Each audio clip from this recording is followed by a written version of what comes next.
Espero que hayan tenido una bonita semana. Vamos a repasar la lección número 1 hoy. Bueno, para que corresponde al mes de julio, este trimestre, julio, agosto, septiembre. Entonces estamos estrenando, como dice ahí, un nuevo, un nuevo trimestre. Y vamos a ver a través de esos 3 meses, vamos a estar viendo, estudiando la carta que el apóstol Pablo dirigió a los efesios, es decir, a la iglesia que estaba instalada en la ciudad de Éfeso, allá donde es ahorita Turquía, toda esa área, ¿verdad? Muy bien. Y bueno, vamos a ver el texto, a leer el texto que base de esta semana. Ahí las imágenes nos dicen más o menos, nos tenemos algunas escenas de algunas eh, relevancias dentro de esta historia, ¿verdad? Vamos a ver la siguiente. Dice Efesios capítulo 1, ¿no? Luego el verso 9 y 10. El apóstol Pablo le escribe a la iglesia en Éfeso. Recuerden, el apóstol Pablo estaba prisionero en una cárcel en Roma, ¿sí? Y nos dio a conocer el ministerio de su voluntad, refiriéndose a quién, a Dios, ¿sí? En otras palabras, Dios nos dio a conocer ese misterio, ¿no? De su voluntad. Misterio porque es algo incomprensible, ¿no? Para la mente humana. De su voluntad, según su beneplácito, según el amor que Él le tiene a la humanidad, ¿verdad? Que Él se había propuesto en Cristo, ¿sí? Es decir, esa, esa revelación de la que habla aquí el apóstol Pablo, ese misterio, se refiere a la encarnación de Dios en la persona del Señor Jesucristo aquí en la tierra, ¿sí? Desde que vino a nacer en Belén, en aquel pesebre, hasta su sacrificio en el Calvario, ¿sí? Y entonces, pero dice, esto se lo había propuesto Dios en la persona de quien, de Cristo. Recuérdense, Dios es Padre, Hijo, que es Jesús, Jesucristo y Espíritu Santo. Entonces, en la persona de Cristo se hizo este propósito, para que llegado el tiempo, es decir, hace 2000 años pasaditos, llegase a nacer en un pesebre Dios en la persona de Jesucristo de carne y huesos y al, a la imagen humana, bajo una sola cabeza, dice, para que llegado el tiempo se reuniera con él, Dios y su Hijo, dice, bajo una sola cabeza. Dice, todo estaría bajo una sola cabeza, todo lo que está en el cielo y lo que está aquí en la tierra, refiriéndose a Cristo como la cabeza del cuerpo, como el, el, el novio de la novia, como el esposo de la iglesia, etcétera, ¿no? Eso nos da a entender esta lectura, ¿no? Pero vamos a ver de qué trató todo la semana. Vamos a ver la siguiente. En la semana, seguramente ustedes recuerdan esto, ¿no? Todo. Bueno, si estudiamos toda la semana o al menos algunos días. Éfeso es la ciudad o la iglesia, más bien la ciudad que estaba instalada en la ciudad de Éfeso y donde hoy es Turquía, les decía, Éfeso fue una de las poblaciones en las que Pablo dedicó mucho tiempo a evangelizar. Él estuvo por ahí por espacio de 3 años, dando a conocer el Evangelio de Dios, ¿sí? Entonces, los efesios, que era un pueblo, recuerden, pagano, esos que tienen 1000 dioses, ¿sí? Entonces, los efesios recibieron con mucho interés el Evangelio de labios del apóstol Pablo, ¿sí? E incluso dice que tomaron medidas drásticas para abandonar su antiguo estilo de vida y ir incorporando un nuevo estilo de vida de acuerdo al nuevo conocimiento que ahora estaban recibiendo de labios del apóstol Pablo. Y dice que tomaron medidas drásticas, y ahorita vamos a ver a qué se refiere. Esas medidas drásticas, para nosotros se escribió y lo tenemos aquí en la Biblia, en las Escrituras, en la palabra de Dios para que nosotros le encontremos una aplicación. Es decir, nosotros también al recibir, si es que lo recibimos con interés, el conocimiento del Evangelio de Cristo, debiésemos, al igual que los efesios, tomar medidas drásticas, ¿sí? En cuanto a que al estilo de vida que he llevado por 10, 15, 20, 30, 50, los más viejitos 70, 80, no sé. Pero sí tiene que haber un cambio, porque recuerden, el conocimiento, eh, o más bien la enseñanza, no trae conocimiento si no hay un cambio. Es decir, cuando yo estoy estudiando, por ejemplo, inglés, y no tengo un cambio en algún aspecto de mí, entonces pues en realidad no lo aprendí. Por ejemplo, ese cambio puede ser pensar en inglés en lugar de en español. Si yo estoy haciendo una carrera, no sé, de nutrición, entonces en mí, para decir que yo tengo conocimiento sobre nutrición, tiene que haber un cambio en mí, es decir, hacer cambios en la dieta, por ejemplo. Entonces, en el caso de ahora, yo tengo el conocimiento de Dios, entonces tiene que haber un cambio, ¿no? Entonces no hubo aprendizaje. Y bueno, la iglesia en Éfeso parece que tuvo aprendizaje porque tomó medidas drásticas para hacer cambios en el estilo de vida personal de cada uno de los integrantes, ¿no? La siguiente. Entonces, el apóstol Pablo, con el corazón roto, es decir, triste, se tuvo que un día despedir de ellos. Ya dijimos cuánto tiempo estuvo por ahí, ¿no? Entonces él se encariñó con la iglesia y la iglesia se encariñó con él. A veces se encariña uno hasta con un grupo de capacitación que uno lo tiene capacitando 15 días, ¿no? Y me ha pasado 15 días, un mes, capacitando a muchachos, y cuando se termina el curso como que sí da tristeza, ¿no? Entonces, imaginen el apóstol Pablo, 3 años con ellos, dirigiéndolos, estudiando, conviviendo, y ahora se tiene que despedir, lógico que tenía el corazón roto. Y también los que se quedaban, ¿no?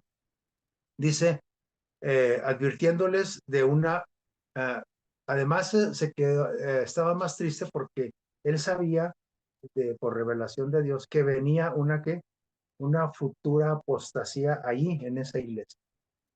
Algo va a pasar, va a haber una conmoción ahí un movimiento que va a querer desbaratar el trabajo de la iglesia. Entonces, les dice, eso viene, ¿no? Se los profetizó.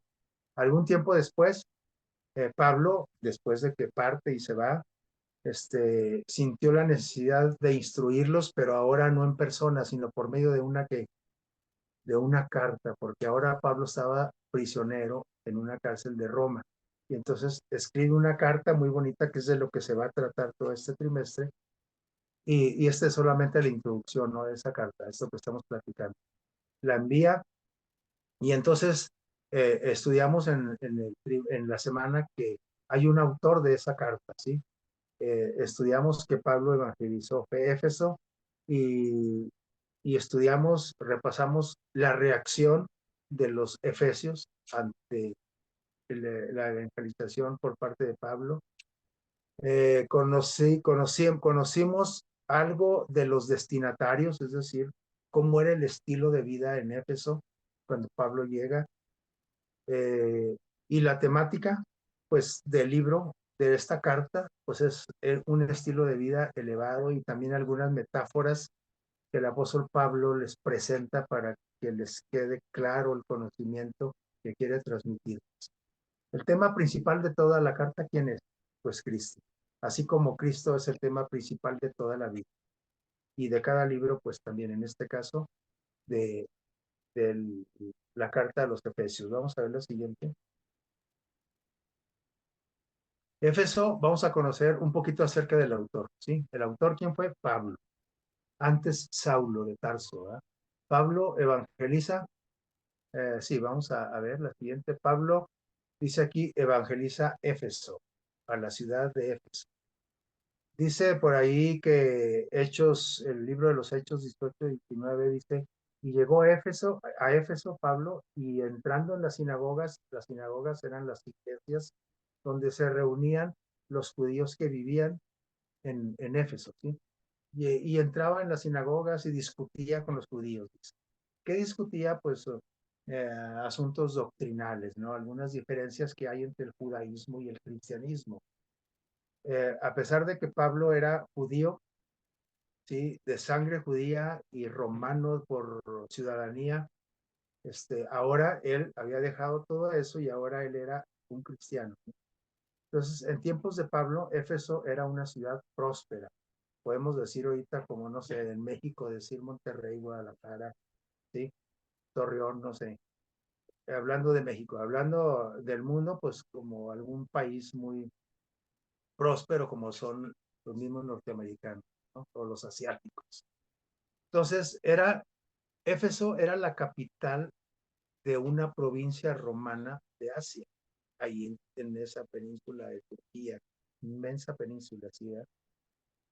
Del mar Egeo. ¿Recuerdan? A los que les gusta la geografía visualicen más o menos dónde está. El templo de Artemisa era el orgullo de ellos, así como en México, la Ciudad de México es Bellas Artes o es la Torre Latinoamericana. Ahí, eh, en Éfeso, era el templo de Artemisa. ¿Y quién era Artemisa? Bueno, ellos le llamaban Artemisa, pero los romanos le llamaban Diana, pero era la misma diosa, era una diosa que se le adoraba en ese templo. Era una de las 7 maravillas del mundo antiguo, ese edificio, esa iglesia. Del mundo antiguo, porque también hay 7 maravillas del mundo moderno. Entonces, pero del mundo antiguo, ¿no? Como los jardines colgantes de Babilonia, las pirámides de Egipto, etc. Esta era una de las maravillas del mundo antiguo, porque era una obra de arte. Al final de su segundo viaje misionero, Pablo hizo una breve campaña de evangelización ahí en esa ciudad de Éfeso. Ahí no conocían nada del cristianismo, nada. Él llegó en terreno a romper, a meter el subsuelo, el arado y la rastra para preparar el terreno, ¿no? Para lo que venía más adelante. Así es que al final de su segundo misionero hizo esa, dice que breve campaña, ¿verdad? Pero fue durante su tercer viaje porque Pablo realizó 3 viajes misioneros muy largos, ¿no? De años. Entonces, hasta el tercer viaje, primero sembró la semillita por ahí, en corto tiempo, en Éfeso, la semilla del Evangelio. Pero luego en su tercer viaje consolidó ese trabajo, ¿sí? En esa ciudad. Es que Pablo evangeliza a Éfeso. Ahí tenemos el relato en Hechos, el libro de los Hechos, capítulo 18, de los versos 19 al 22. Y luego, vamos a ver la siguiente. ¿Qué más conocemos de Éfeso? Ahí en Éfeso vivía una pareja que fueron de los primeros que aceptaron el cristianismo de los labios del apóstol Pablo. Ese matrimonio se llamaban Aquila y Priscila, ¿sí? Y ahí también, de ahí también era Apolos, un grande predicador, ¿no? Muy famoso que lo menciona el libro de los Reyes, muy elocuente, ¿sí? Que le faltaba un poquito de conocimiento sobre el cristianismo, sí, pero muy elocuente, ¿no? Muy convincente en su predicación, famoso. Que después alguien lo comparó y algunos quisieron hacerlo más que Pablo, ¿no? El que sembró la semilla. Entonces Pablo ahí predica, perdón, ¿cuántos años? 3 años. Trabaja y trabaja recorriendo toda la provincia, ¿sí? Ahí tenemos las citas donde viene el relato y qué más. En Mileto, ¿sí? Ahí se despide de los ancianos de Éfeso, es decir, los ancianos, no los viejitos, sino los ancianos se refiere a los obispos, a los dirigentes que él dejó encargados en Éfeso, en la iglesia. Y él se despide de ellos. Allí era cuando estaba muy triste, ¿no? Porque se iba. Y entonces, tiempo después, él es hecho prisionero, no mucho tiempo, porque en realidad fue corto tiempo, fue hecho prisionero por allá en Jerusalén y se lo llevan a Roma, preso. Y desde ahí les escribe a los efesios y les está preocupado por ellos y les escribe porque el apóstol Pablo se encariñaba mucho con las iglesias que fundaba, ¿sí? Tal como lo hace Cristo con sus iglesias a través de todo el tiempo. Entonces, ¿cuál fue la reacción de esas grandes ciudades? De una ciudad muy próspera, ¿no?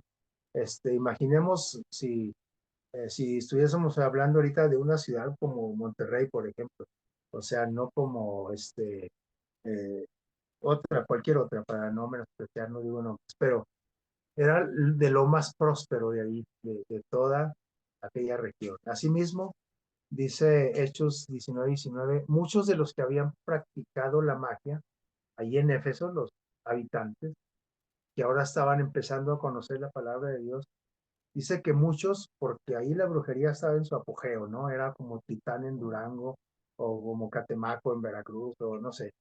Era un lugar como famoso por la magia. Y, es decir, había mucho espiritismo, satanismo. El diablo los tenía bien trabajados, ¿no?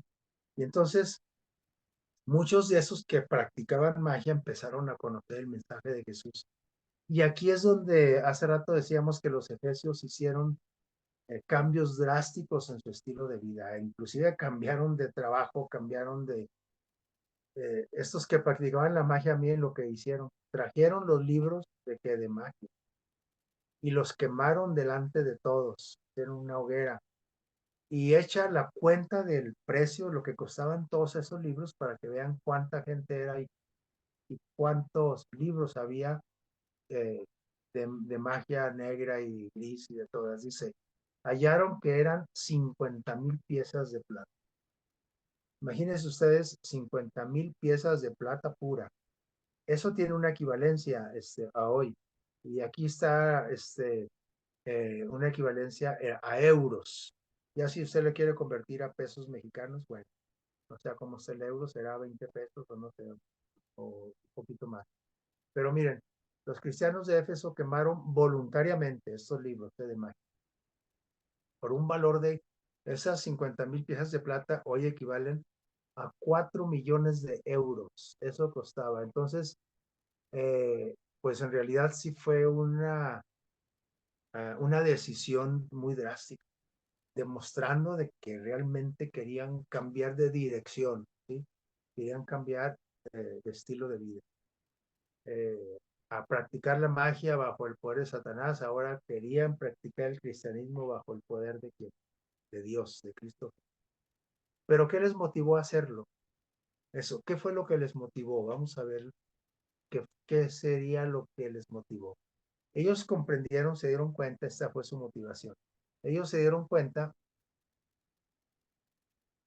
que Jesús es más poderoso que quién, que Satanás, el que creó esa magia, y que para servir a Jesús, o sirves, el que a dos amos sirve, con ninguno queda bien. Esa es una frase que hasta la fecha tenemos, ¿no? Entonces, el que tiene dos patrones, pues con ninguno quedó bien.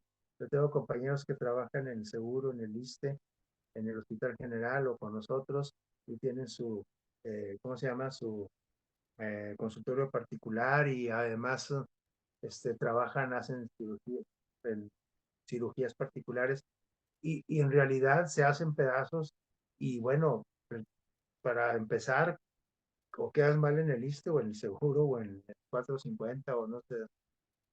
Y es que, bueno, así somos los seres humanos, queremos abarcar mucho y cuando se trata de dinero, de ganancias, pues más ganan. Y aquí había ganancias, ¿eh? Porque esos que practicaban la magia cobraban, ¿sí? Cobraban como las de ahora, ¿no? Que Madame Amira Misu, o no sé, esas que salen anunciadas en las revistas o en la tele, en el Facebook, sí, que adivinan el futuro y que hacen amarres y que para que tu suegra te quiera y que, etcétera, ¿no? Entonces, se ganaba dinero y ellos llegaron a la conclusión de que no podían estar sirviendo a Dios y a Satanás al mismo tiempo. Así es que eso los motivó a deshacerse de esos libros. No los regalaron, ¿eh? Porque a veces nosotros, a veces yo le he dicho a algunas personas, oye, ese libro está medio feo, está medio tenebroso, ¿por qué no se deshace de él? Y dice, ah, bueno, ok, sí, se lo voy a regalar a la vecina. No, porque entonces está extendiendo usted eso. O sea, si nosotros a nuestras manos llega a caer un libro de ese tipo, de que, por ejemplo, el libro de los sueños, el libro de los amarres y no sé, hay que deshacerse de ellos, pero ¿cómo? Hacer lo que hicieron los efesios, quemarlos, no regalarlo a otra persona, ¿sí? Lo que le debemos regalar a otra persona es literatura que hable de Dios, de Cristo, ¿no? De cambios de estilo de vida, de salud, etcétera, de bienestar emocional. Entonces, para servir a Jesús, rompieron toda conexión con los poderes satánicos. Pero, ¿saben? Como en todos lados, no todos reaccionaron así. Había ahí en Éfeso un empresario, le podemos llamar así, llamado Demetrio, y era empresario porque él construía templecitos de Diana, ese templo que vimos ahorita, el templo de Artemisa o de Diana, sí, que así le llamaban los romanos. Sí, perdón, este Demetrio los hacía y los hacía de plata, sí, hacía imágenes también de Diana, de esa diosa que adoraban los efesios. Y entonces cuando vio que el evangelio estaba pegando tuvo ahí con ganas y el cristianismo estaba provocando cambios en los ciudadanos de Éfeso, entonces él se enojó mucho porque dijo, mi economía va que se va a ir para abajo, ya no me van a comprar los ídolos que se llaman dianitas ya o dianotas de plata o los templecitos, porque de eso él vivía.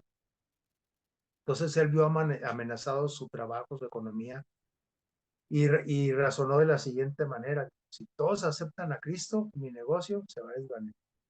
Así es que, ¿qué creen que hizo? Vamos a ver la siguiente. Este Demetrio, sí, miren lo que él hizo. Empezó a alborotar a la gente. Tenía labia, ¿eh? Y era convincente y era, este, pero para el mal, para convencer para cosas malas, como la gente esa que convence a la gente fácilmente para plantarse en un mitin y hacer destrozos. Y vamos para allá y vamos de una vez a asaltar ese negocio. Entonces, este Demetrio tenía esa facilidad, era líder. Y entonces, vamos a ver la siguiente. Él empieza a trabajar con la gente. Y miren, dice aquí el libro de los Hechos de los Apóstoles en la página 234. Dice el libro inspirado. Dice, estos tratados sobre adivinación, es decir, esos libros que quemaron, los que se estaban convirtiendo al cristianismo, contenían que reglas de formas de comunicarse con los malos espíritus. Por eso les decía hace rato, eran de espiritismo, y el espiritismo es satánico. Cuando creemos que los muertos van y vienen y se comunican con nosotros, Dios no enseña eso, ¿sí? Entonces, eran los reglamentos del culto de Satanás, instrucciones para solicitar su ayuda, la ayuda de Satanás, ¿sí? Y obtener de él información, ¿sí? Reteniendo estos libros, los discípulos, es decir, los que estaban conociendo apenas el cristianismo, se hubieran expuesto a la tentación. Si ahí los tienen, ya no los voy a leer, pero ahí los voy a guardar en la casa.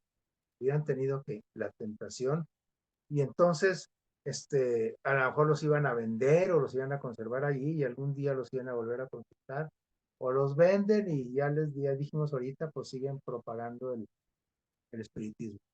Entonces hubieran colocado la tentación en el camino de otros y habrían renunciado al reino, habían renunciado al reino de las tinieblas, y para destruir su poder, entonces, ¿qué hicieron? No vacilaron a hacer ningún sacrificio. Ya vimos cuánto valía eso: 4 millones de euros, perdón. Así la verdad triunfó sobre los prejuicios de los hombres y también sobre el amor al dinero, porque eso representaba dinero, ¿sí? Entonces, nosotros no nos, nosotros tenemos en nuestra casa alguna cosita que no está bien, pero que nos costó un dinerito y, ay, ¿cómo lo voy a tirar? O no, ni regalado, mejor lo conservo, porque representa que dinero. Y es que los seres humanos amamos el dinero. El dinero no es malo, lo que es malo es tenerle amor al dinero. Porque cuando tienes amor al dinero, estás dispuesto a quitarle la vida a otro, a cometer fraude, a pasar por arriba del otro, aunque sea tu pariente, en la política con unas ganas, en el trabajo. Entonces, eso tenemos que despojarnos de ese amor al dinero, pero solo Cristo puede hacer ese trabajo en nosotros. Solamente tenemos que darle el permiso de que Él haga ese trabajo, y Dios puede. Cristo puede, pues si Él hizo el universo, que no pueda quitarnos de eso, no fácil, pero yo debo de darle que permiso. La siguiente. Continuamos para uh, ver este aspecto de los destinatarios, es decir, los que recibieron la carta esa de los Efesios, enviada por Pablo desde la prisión de Roma. Vamos a ver un poquito acerca de ellos. ¿Qué pasa con ellos? ¿Quiénes eran ellos?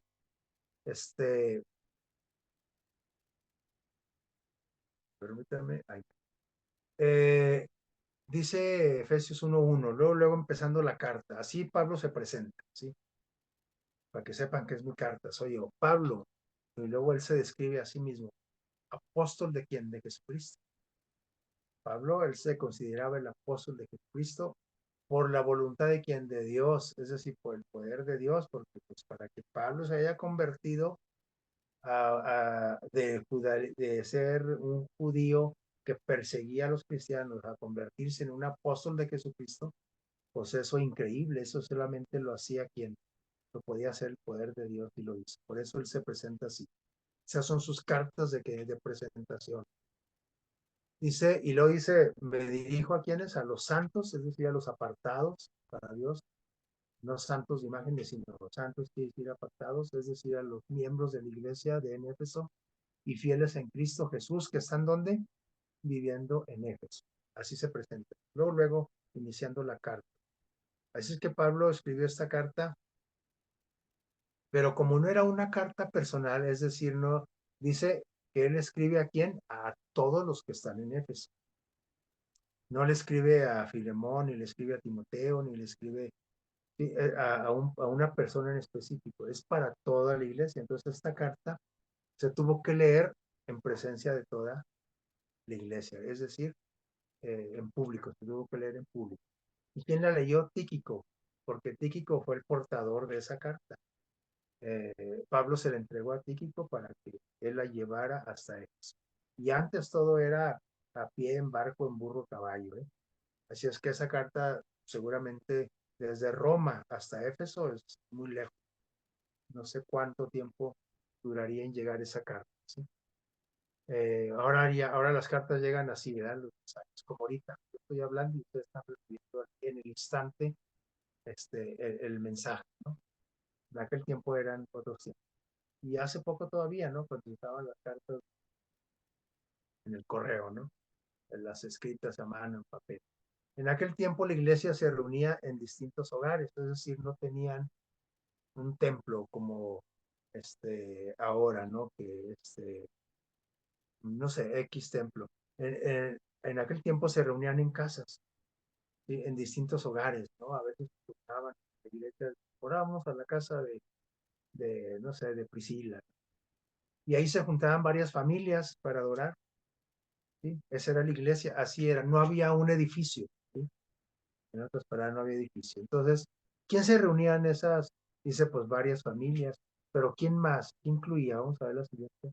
Incluía a otras personas. Los miembros de la familia sí, pero también ¿quiénes? Los esclavos, esclavos o sirvientes, ¿no? Usa aquí la palabra esclavo, pero se refería a los que, bueno, aunque sí existía, ¿cómo se llaman? Los esclavos en ese tiempo, antes de conocer a los que conocían a Cristo, entonces ya los liberaron, ¿no? Ya los consideraban siervos, sirvientes, o ama de llaves, o mayordomo, quieran llamar. Es decir, los que hacían un trabajo ahí para ciertas personas. Y también ellos estaban invitados. Y luego, ¿quién más? Dice los trabajadores libres, que se le llamaban los mandantes. Había trabajadores libres también, es decir, que no habían sido esclavos, es decir, sino trabajadores por un salario, ¿sí? E incluso también clientes también asistían, fíjense, a la iglesia en esas casas. Pues si alguien tenía un negocio de hacer tiendas para acampar, porque eso era muy común antes, porque había mucho, eh, eh, ¿cómo diríamos? La gente viajaba y se quedaba en algún lugar y tendía sus tiendas de campaña. Entonces, si alguien tendía un negocio de esos, tenía sus trabajadores y les pagaba, pero también tenía algunos siervos, esclavos, que esos, bueno, pero ahora como conocen a Cristo, ahora todos son libres, ¿sí? Acuérdense que el Evangelio vino a hacernos libres. ¿Libres de qué? De todo, pero principalmente del pecado, es decir, de esas adicciones, de esos malos hábitos que nos llevan tarde o temprano a, a la muerte, no tanto física, sino eterna. Dice, incluso también los clientes, los que compraban tiendas, que hacían negocio, también eran invitados. Y así crecía la iglesia día con día, semana a semana, meses. Es que ya habían pasado aquellos 3 años y pasó otro tiempecito más y Pablo escribe. ¿Para qué les escribe? Vamos a ver. Siguiente. Ya vimos cómo se presenta.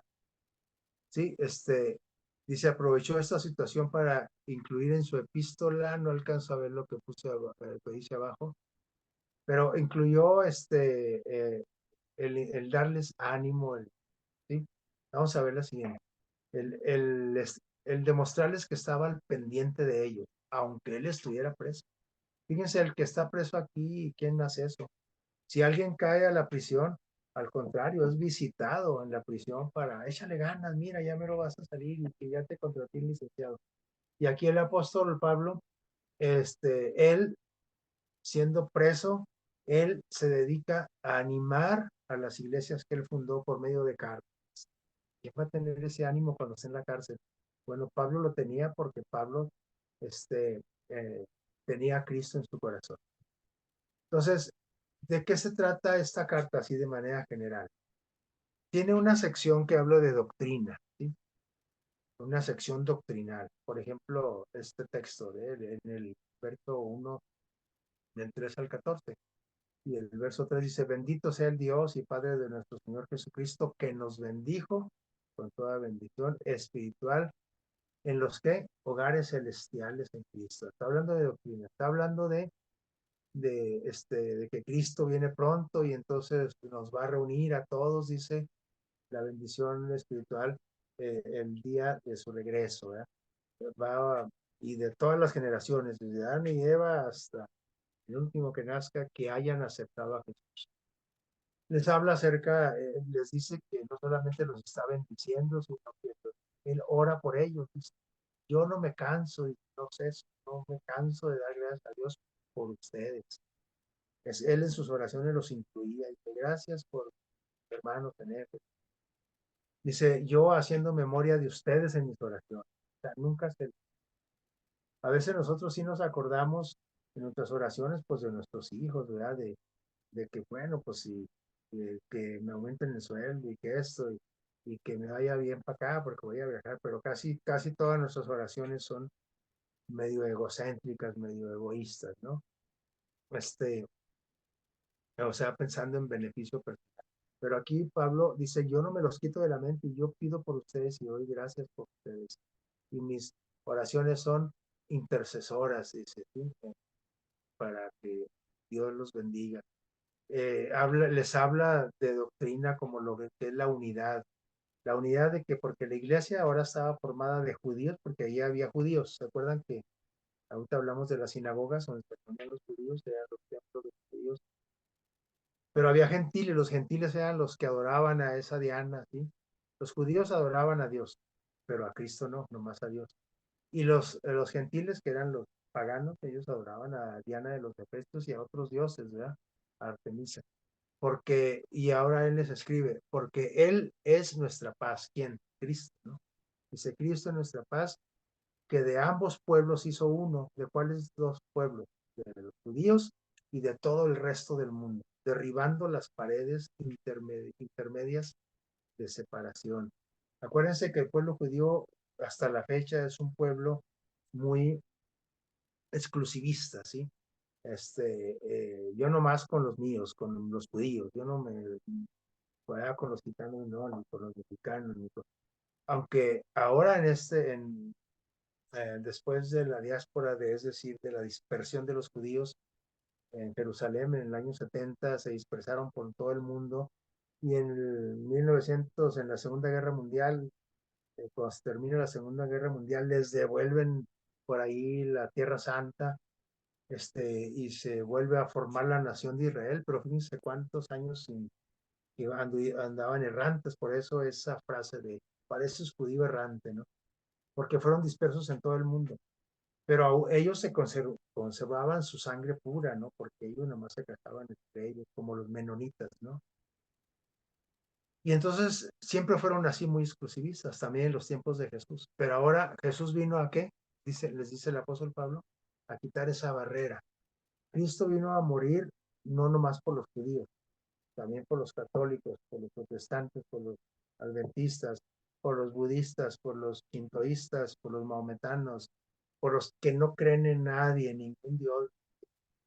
Cristo vino a morir por toda la humanidad, toda.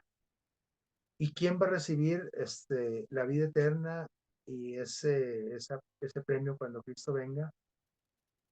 Los que solamente acepten el sacrificio de Jesús, seas de la religión que seas, aceptando a Jesús. Una vez que aceptes el Evangelio de Jesús, lógicamente, como consecuencia va a haber cambios en qué, en tu estilo, en mi estilo de vida, como los hubo en la iglesia de Éfeso. Entonces, la revelación del misterio de Cristo también vino explicar por ahí en el capítulo 3, verso 19, dice Pablo, y el amor de Cristo, dice, para eso yo fui enviado con usted, que excede el amor de Cristo, que Él quiere que entendamos que el amor de Cristo por nosotros, por los precios y por los mexicanos y por todo el mundo, excede todo conocimiento, para que todos seamos llenos de toda la plenitud de Dios por medio del amor de Jesús, ¿sí? Y bueno, eso es algo acerca de doctrina, ¿no? Pero también vino, la carta era con el propósito de que aplicaran unas cuestiones prácticas, ¿sí? Que las aplicaran a su vida. Por ejemplo, como cuál. Dice, unidad por medio de los dones. Y les dice, Dios les dio dones a ustedes, unos predicadores, otros maestros, otros doctores, otros evangelistas, etcétera. Dice, Dios les dio dones a la iglesia, les dio dones. Dice, ¿con qué fin? A fin de perfeccionar a los santos, es decir, a los miembros de la iglesia, para la obra del ministerio, para perfeccionarlos o para que fueran especialistas en un área y trabajar para Cristo, para la edificación del cuerpo de Cristo, para edificar la iglesia. El cuerpo de Cristo es la iglesia, ¿sí? La cabeza es Cristo, el cuerpo es la iglesia. Entonces, los dones, es decir, las habilidades que Dios te ha dado a ti, que me dio a mí, mínimo nos ha dado una habilidad a todos los seres humanos. Mínimo. Hay unos que tienen muchas, ¿sí? Algunos cantan, bailan, son poetas, escriben y tocan varios instrumentos y aparte, etcétera. Tienen muchos dones, pero mínimo Dios nos dejó uno a cada uno. Entonces, Dios quiere que ese don, esa habilidad, la perfeccionemos, dice, ¿para qué? Para edificar la iglesia, el cuerpo de Cristo, y para servir a la humanidad, ¿no? A la familia, a los vecinos. ¿Y para qué? Dice también, la carta fue escrita para que tuviesen esto en práctica, un cambio de qué? De vida. Por ahí en el capítulo 4 dice, en cuanto a la pasada manera de vivir, ¿te acuerdas que antes eras brujo y practicabas la magia, o eras borracho, o eras, ¿cómo se dice? Grosero, eras agresivo, eras flojo, eras, etcétera, eras ambicioso. Dice, toda esa manera pasada de vivir, y esas palabras son para nosotros hoy, ¿sí? También. Dice, ya despójense de qué? Del viejo hombre, de esa vieja manera pasada que convivíamos, que está viciado conforme a los deseos engañosos. La vida cambia después de que conoces a Jesús, cuando realmente te entregas a Jesús. Y cuando lo conoces superficialmente, pues los cambios no son muy significativos. Pero cuando uno conoce a fondo a Jesús y lo recibes en tu corazón, hay un cambio de qué? De vida. Y empiezas a trabajar tus habilidades para en beneficio de otros. Y luego también tenía la intención esta carta de eh, impulsarlos para que practicaran el cristianismo en su casa, en su hogar. Y les dice, por ejemplo, aquí en el capítulo 5, verso 33. Por lo demás, dice el apóstol Pablo, cada uno de ustedes ame que a su mujer como a sí mismo, ¿sí? Dice, y la mujer, por si a veces dicen las mujeres, ya ves, viejo, dice que tú debes de entregarte a tu esposa. Sí, pero dice también aquí, y la mujer que respete a su marido, ¿sí?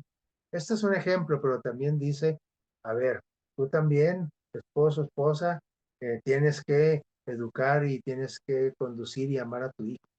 Y tu hijo no te hagas, también tú como hijo tienes que respetar a tus padres. Y también sabes que tienes que respetar a tus patrones, a tu director, a tu, no sé, a tu jefe en el trabajo, a tu gobierno, aunque sea un gobierno, no sé, que está haciendo malas cosas. Cristo nos enseñó a practicar el cristianismo no nomás en el hogar, también en la sociedad. Entonces está lleno la carta de Éfeso de instrucción para eso. Es que estaría muy bien que la leyéramos, lo estamos estudiando este trimestre, pero que la leyéramos eh, eventualmente para recordar todo esto que vamos a estudiar en este trimestre. La siguiente, vamos a ir ya de picadita para ir terminando, porque el tiempo nos da. Vamos a ver la siguiente. Dice aquí, estilo de vida elevado y ¿qué más dice aquí? Ay, perdón, algo le hemos... Ahí. Dice, estilo de vida elevado y metáforas. Dice, por lo cual el apóstol Pablo dice a Éfeso, por lo cual les pido que no desmayen, no se angustien, no se agüiten, no se no se den por vencidos, ¿sí? No se, no se agüiten, diríamos nosotros hoy coloquialmente. Dice, a causa de mis tribulaciones, de los problemas por que yo estoy pasando. Estaba en la cárcel, acuérdense. Y le dice a la iglesia, hey, espérense, no se preocupen, espérense. Dice, no se preocupen por mis tribulaciones, dice, esta la estoy sufriendo por ustedes. Dice, pero estas tribulaciones, estos problemas, conflictos, ¿son para qué? Para la gloria de ellos y para la gloria de Dios. Es decir, en favor de los efesios y para la gloria de Dios. Habían pasado algunos años después de que se despidió, ¿se acuerdan? Bien triste de los efesios. En una reunión ahí que se prolongó toda la noche, ¿verdad? No querían, hicieron muy larga la despedida. Pablo se encontraba ahora prisionero en una casa alquilada en Roma. A él le dieron un privilegio, sí, como diríamos ahorita el arraigo, ¿no? ¿Cómo se llama? La cárcel o el arraigo domiciliario, ¿no? A algunos se les dan chance de estar en su casa encerrados, no están en paga. Bueno, al apóstol Pablo en cierto momento le dieron este privilegio. Dice que rentó una casa, pues, y ahí estaba preso. Aparte también estuvo en una mazmorra, ¿no? En un calabozo. Sí, pero ya el último tiempo fue en esta casa que rentó en Roma. Y durante este descanso, si le podemos llamar así, descanso, porque no andaba viajando, predique y predique, ahora estaba encerrado, pero no dejaba de predicar. Ahora estaba predicando por medio de qué, de cartas. Y por eso está entrecomillado descanso, porque en realidad no descansó. Él seguía que predicando. Pensó que su prisión durante ese descanso, es decir, o privado de su libertad, pensó que podría estar desanimando a los efesios. Oh, se van a agüitar allá porque pues yo fundé esa iglesia, yo les llevé estas nuevas, etcétera. Y por eso él dijo, van a estar tristes por mí porque estoy en la cárcel. Cuando un amigo de nosotros, realmente amigo, está prisionero, pues nos entristece, ¿verdad? Entonces Pablo, por eso le dice acá arriba, les dice, no desmayen a causa de mis problemas, por causa de... Entonces, así pues, preparó una carta con ese elevado estilo literario que caracterizaba al apóstol Pablo, bien redactada, con repeticiones bien pensadas para enfatizar algunos aspectos y que se quedaran bien grabados en los oyentes cuando leyeran aquella carta en público. Y para nosotros, porque ahorita la estamos leyendo y esas verdades espirituales que quedaran bien grabadas en nosotros. Incluyó además 4 metáforas, por eso el título, estilo elevado y metáfora. Las metáforas son historias, ilustraciones, eh, con parábolas, no sé, para ilustrar una verdad, ¿no? Para que nos quede bien grabada, para que no se nos olvide, ¿no? Un cuento, como le enseñamos a los niños con cuentos, ¿sí? Incluyó 4 metáforas para que se pudiera comprender bien el mensaje de la carta. Y vamos a ver cuáles son, a enumerar esas 4 metáforas. Utilizó la metáfora de que de un cuerpo. Miren esa imagen, hay un cuerpo formado por muchas personas. Así como el cuerpo está formado por hígado, riñones, pulmones, corazón, venas, arterias, cerebro. Así también la iglesia es como un cuerpo, pero cada uno de los órganos es cada miembro de la iglesia. Y donde la cabeza, ¿quién es? Cristo. Cristo es el que dirige su iglesia. Pero así como todos los órganos de un cuerpo trabajan con un mismo propósito, es decir, de conservar la vida, así eh, cada miembro de la iglesia debe de trabajar según la habilidad que Dios le dio para edificar y conservar la iglesia y para hacerla crecer, ¿sí? Dirigida por Cristo, que es la cabeza. Y luego utilizó también la metáfora de un templo para ilustrar la iglesia también, miren, perdón, un edificio. Dice, la iglesia también la describe como un edificio, donde un edificio tiene que cimientos y tiene que columnas, tiene esto. Entonces, Dios dijo también, dijo Pablo, les dice, Dios dice que también somos como un edificio, donde el cimiento es Cristo. La iglesia está cimentada sobre Cristo, ¿sí? No sobre fundamentada sobre Cristo, no sobre Pedro, perdón, porque por ejemplo la Iglesia Universal dice, no, es que la Iglesia cristiana está fundada en Pedro, no. Pedro era un dirigente de la Iglesia como muchos otros, sí, bien importante, sí, pero el fundamento de la Iglesia, el cimiento, ¿quién es? Cristo. Y luego de ahí hay columnas, ¿sí? Esas columnas son por los apóstoles, son los dirigentes, y así usa la metáfora de un edificio para ilustrar cómo está constituida la iglesia de Cristo. También utiliza la metáfora de que dice la iglesia como una, ¿cómo dice? ¿A quién le alcanza a leer ahí abajo? La iglesia como, es que Esposa. aquí, como una esposa, perdón, exactamente. Y ahí está Cristo vestido de novio, ¿eh? Y ahí está la iglesia, que es la esposa del novio, que es Cristo. En el cuerpo, en la cabeza es Cristo. ¿Y quién? La iglesia son las partes del cuerpo. En el edificio, el cimiento es Cristo y las demás partes del edificio son los miembros de iglesia. En esta otra metáfora, Cristo es el novio, la esposa es la iglesia, constituida por todos los que ingresen a la iglesia. Y la cuarta metáfora dice la iglesia como un ejército, también así la ilustra, ¿sí? Es como un ejército, donde el capitán, ¿quién es? El general, Cristo también. Y los soldados son los miembros de la iglesia. Así también Cristo compara a la iglesia a un ejército, a una esposa, a un qué, a un edificio y a un cuerpo. Muy bien, vamos a ver la siguiente. Esas 4 metáforas las mencioné en el libro. Esto lo vamos a estudiar más adelante, más a detalle, ¿sí? El tema principal de toda la carta, ya habíamos dicho al principio quién es Cristo. Cristo es el tema principal. Y no nomás en la carta de Éfeso, de todas sus cartas. Y no nomás de todas las cartas de Pablo, sino de todos los libros de la Biblia.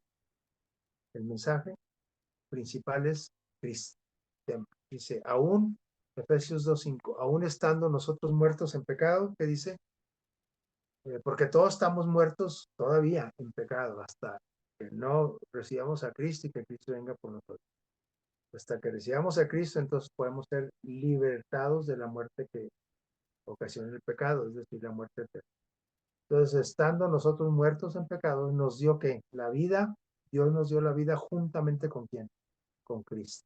Por eso dice, por gracia soy salvo, es decir, por favor, de favor. La gracia es el favor de Dios. Por el amor de Dios somos salvos, no por lo que yo hago.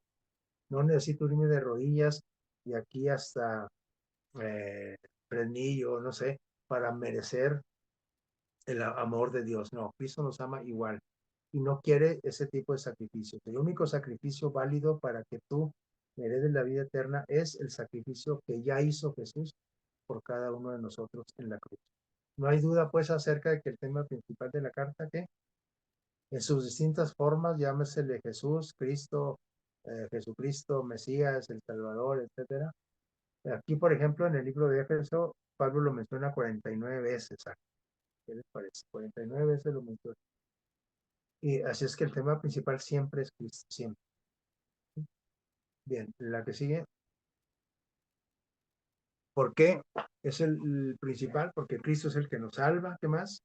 Él nos hace a su semejanza para que nosotros podamos hacer el bien así como lo hace Él y lo hizo cuando vivió aquí en la tierra. Porque Cristo fue el que unió judíos, gentiles, romanos, rusos, italianos, mexicanos, etcétera. En, las iglesias están constituidas por cualquier tipo de nacionalidad. Por ejemplo, en Estados Unidos ahí hay nacionalidades de todo el mundo.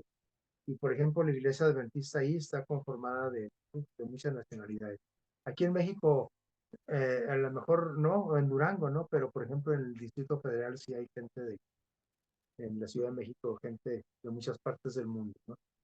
Entonces, nos da la seguridad de poder acceder al Padre Cristo. Dice, ¿cómo que no? Dice, antes no podías, antes de yo venir a, a morir por ti, no podías tener una comunicación tan estrecha con Dios, pero ahora, por el medio mío, yo te aseguro que de aquí en adelante yo voy a ser el intercesor entre mi Padre, Dios y ustedes. A Él, Cristo habita en nuestro corazón, en nuestra mente. Es decir, Él es el que nos puede impulsar, motivar a hacer las cosas que Él quiere que hagamos y a dejar las cosas atrás, las que no quiere que hagamos. Solamente Él. Y nos da dones, nos da habilidades de tipo espiritual. Los dones de nacimiento es, por ejemplo, que yo salí bueno para dibujar, bueno, hago bonito, a lo mejor para ganarme la vida. Pero Dios también da dones espirituales. Los dones espirituales no son para mi propia ganancia solamente, sino que son para qué? Para hacer crecer a la iglesia, para ayudar a los demás, ¿sí? Sin ningún interés más que la ayuda.